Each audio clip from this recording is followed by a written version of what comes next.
Hello and welcome to this special summer edition of Tech 24. With the excuse that it's hot and sunny, we decided to get out of the studio and into the streets of Paris. We take this opportunity to show you the Parisian tech scene, where it all begins, a few of its success stories and where it is heading.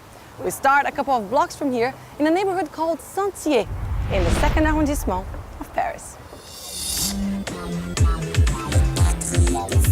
The Sentier neighborhood used to be Paris' manufacturing district, and here is where the city is crafting its tech future.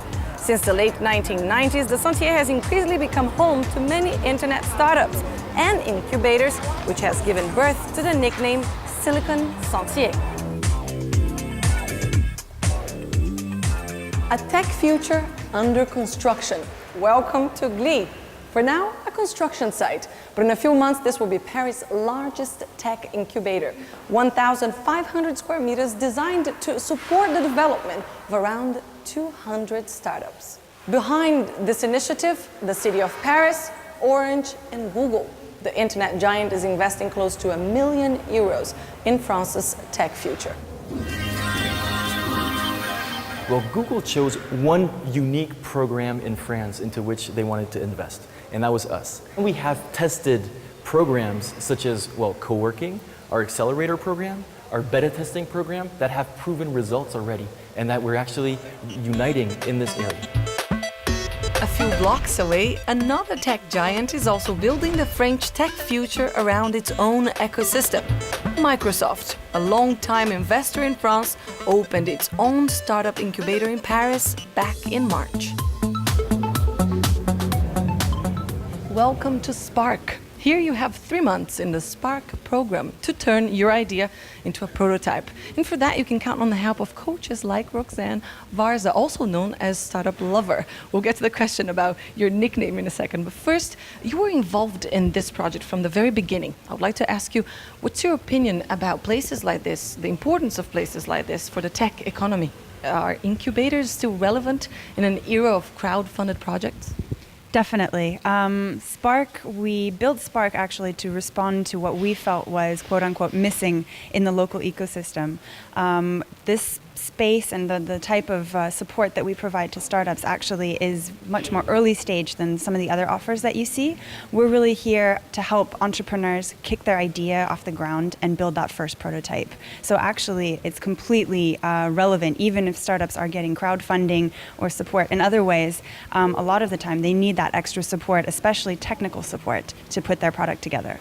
Now across Europe, accelerators are offering advice, cash and even office space in exchange for equity. What is unique about what you're doing here at Spark?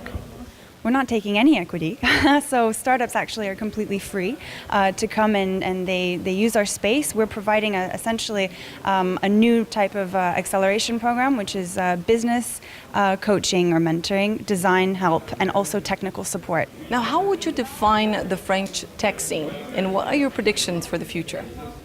I have always been very positive on the French tech scene, even sometimes maybe to an extreme level. I've seen the ecosystem grow dramatically over the last few years. It's really, really changing. Right now, a lot of the new types of things that we're seeing happen to be around incubators, support programs. Investors are actually starting to look more and more to the French market because they're realizing the quality of the tech that's coming out of this ecosystem is actually growing.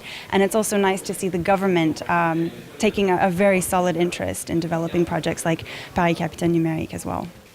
Thanks for that. Thank you so much, Roxanne Varza. And we now turn to an example of a startup that did pretty well for itself. What do you get when you mix gaming and social networking? Pretty simple. A very, very profitable company.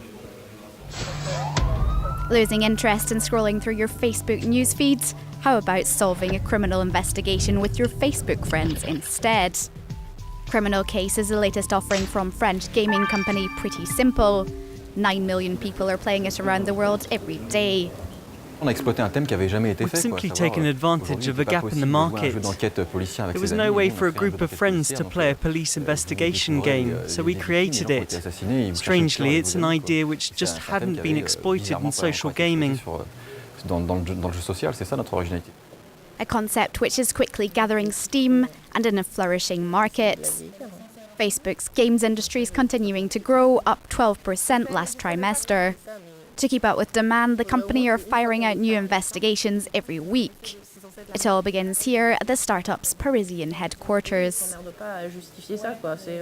We're not going into all that, when clearly that's what pushed her to commit suicide, so to speak. Writers pitch and compare their ideas, delving deep into what makes a good whodunit. We've all watched a lot of crime investigation series, that's why we're here. And I've spent hours and hours looking through crime encyclopedias to find out what terrible things humans are capable of. Terrible things brought to the screen in polished graphics. Every detail counts. We have a quota for a certain amount of objects, which must fit in with their environment, so that it's not totally abstract. But we also throw in a few which have nothing to do with anything, to keep it fun. The recipe seems to be working. Criminal Case is free, but 1% of players are happy to pay out and step up their experience of the game. Case solved and rested. With a growing fan base, a steady profit looks set to flow. And our trip through Made in France technology continues. We're now in the outskirts of Paris to test this driverless car. It's actually not a driverless car in itself, because there is a driver behind this idea. Jean-Marc Leroux is piloting this car with his tablet. How exactly can you do that? So basically, the car is connected using Wi-Fi and our technology called Orbit. Orbit is a technology we developed at Iris, and the goal is to be able to connect every object together. So here, for example, a car to a tablet. But what's important is that thanks to Orbit, the car can actually be connected to anything else.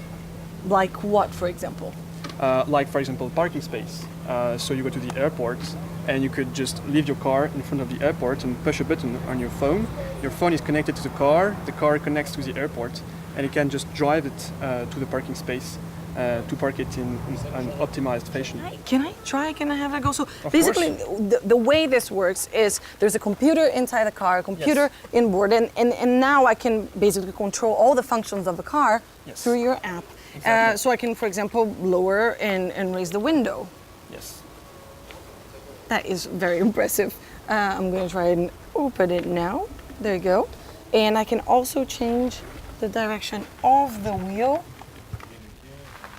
I know that we're talking about here, it's a wider use. It's a smart car that's connected to several spaces. But do you think we're going to be able to use this technology, like almost like playing a video game with a car?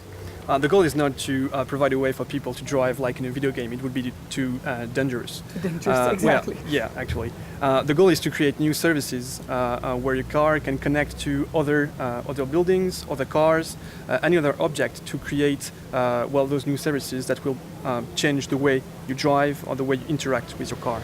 All right, well, we'll leave you to it. Thank you so much, Jean-Marc Leroux, for joining us today. And thank you for watching this special summer edition of Tech24. You can keep the conversation going on Facebook and on Twitter, and I'll see you next week.